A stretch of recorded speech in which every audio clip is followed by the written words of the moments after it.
Hai guys, Assalamualaikum warahmatullahi wabarakatuh. Perkenalkan, nama saya Fitra Kinasti dengan NPM 1210562201210001, kelas akuntansi 1. Saya dari Fakultas Ekonomi, Program Studi Akuntansi, Universitas Muhammadiyah Maluku Utara. Baik, di sini saya akan memenuhi tugas Sistem Informasi Manajemen oleh Pak Irman Mamulati, SE AK MSA. Langsung saja kita ke materinya. Materinya akan saya bahas sebagai berikut. Bentuk-bentuk infrastruktur teknologi informasi terkini dan komponen-komponennya. Infrastruktur teknologi adalah fondasi atau kerangka kerja yang mendukung suatu sistem atau organisasi.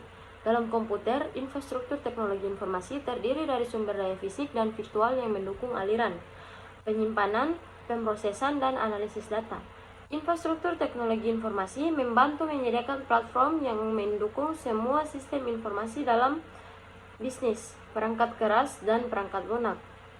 Fitur perangkat lunak pengolah kata. Perangkat lunak pengolah kata memiliki kemampuan untuk memanipulasi dan memproses kata-kata yang diperlukan untuk kemudian membuat dokumen atau meringkas sesuatu. Contohnya seperti Microsoft Word, OpenOffice Writer, dan Lotus Word Pro. Teknologi informasi merupakan ilmu yang berkembang dari waktu ke waktu. Teknologi informasi yang kita nikmati, teknologi informasi saat ini didukung oleh infrastruktur teknologi informasi yang terdiri dari perangkat keras, perangkat lunak, dan layanan teknologi informasi.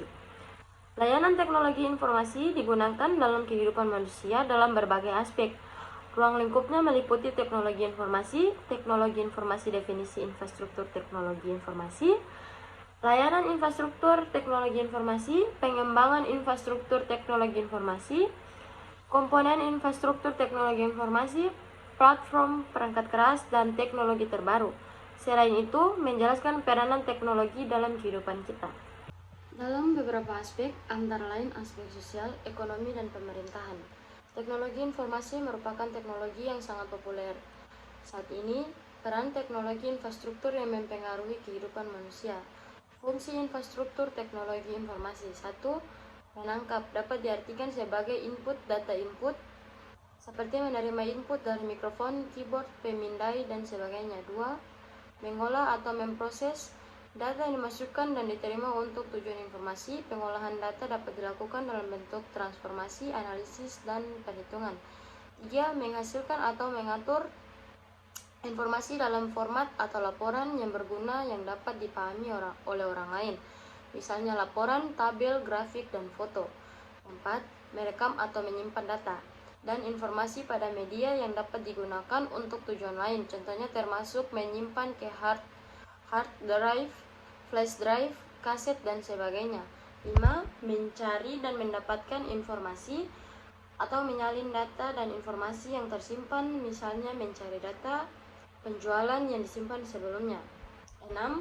Mengirim data dan informasi dari suatu lokasi ke lokasi lain melalui jaringan komputer, misalnya pengguna mengirimkan data penjualan ke pengguna lain. Komponen-komponen infrastruktur teknologi informasi. 1. Platform perangkat keras komputer termasuk PC desktop, notebook, komputer server, dan smartphone. 2. Platform sistem operasi adalah perangkat lunak, sistem yang mengelola sumber daya. Perangkat keras dan perangkat lunak dan daemon atau sistem organisasi berjalan di latar belakang untuk program komputer. 3. Platform perangkat lunak komputer. Perangkat lunak mengumpulkan, memproses, dan menyajikan data, mendukung berjalannya organisasi. 4. Manajemen dan penyimpanan data bertanggung jawab untuk mengelola dan mengatur data organisasi, yaitu data mudah digunakan dan didapat. 5. Platform jaringan atau telekomunikasi. Platform jaringan data dan telekomunikasi biasanya penyedia layanan data dan telekomunikasi, koneksi suara dan data, jaringan area luas, layanan dan akses nirkabel internet. 6. Platform internet harus terhubung ke infrastruktur jaringan perusahaan, perangkat keras, dan perangkat lunak secara keseluruhan. 7. Konsultasi dan layanan integrasi sistem. Saat ini banyak perusahaan memiliki karyawan, keterampilan atau pengalaman yang diperlukan untuk menerapkan dan memelihara keseluruhan infrastruktur teknologi informasi. Sekian, itulah penjelasan singkat dari saya. Lebih dan kurangnya saya mohon maaf apabila ada kesalahan. Saya ucapkan terima kasih. Wassalamualaikum warahmatullahi wabarakatuh.